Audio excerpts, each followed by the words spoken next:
লক্ষ্যকণ্ঠে গীতাপাঠ অনুষ্ঠানে সকাল থেকে ভিড় রয়েছে চোখে পড়ার মতো। বিভিন্ন বয়সের প্রচুর মানুষ গীতাপাঠে সামিল হতে হাজির হয়েছেন। রাজ্যের বিভিন্ন প্রান্ত থেকে আসা ধর্মপ্রাণ হিন্দুরা তো রয়েছেনই, সেই সঙ্গে প্রচুর সাধু সন্ত হাজির হয়েছেন গীতাপাঠ উপলক্ষে। বিরোধী দলনেতা শুভেন্দু অধিকারীর দাবি, গীতাপাঠ অনুষ্ঠান সফল। এটি একটি ঐতিহাসিক মুহূর্ত। লক্ষের বেশি লোক ছিল, অনেক লক্ষের বেশি লোক। আসল যে 20টা ওদের ব্যারিকেড ব্লক ছিল, কুড়িটা ভরে গেছে। এখানে আমরা যে সামনের দিকটায় বসেছিলাম, এখানে অন্তত 10,000 লোক। শ্রীকৃষ্ণ গাড়ি বন্ধ করেছে,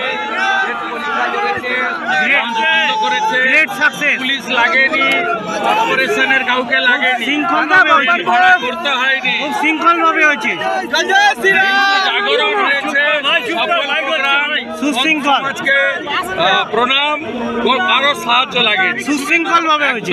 শুভেন্দু এরকম হলো কলকাতা বা রাজ্যে উইদাউট পুলিশ একসঙ্গে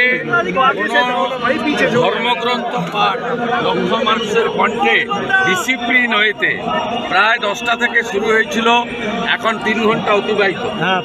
এত ডিসিপ্লিন হইতে প্রোগ্রাম হয়েছে এবং এত সুন্দরভাবে এটা একটা নজির এবং ইতিহাস সৃষ্টি। এত বড় জমায়েত, একটা পুলিশ লাগেনি, কর্পোরেশনকে লাগেনি।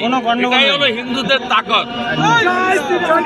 जो हिंदू हिंद में काम करेगा वो बंगाल में राज करेगा।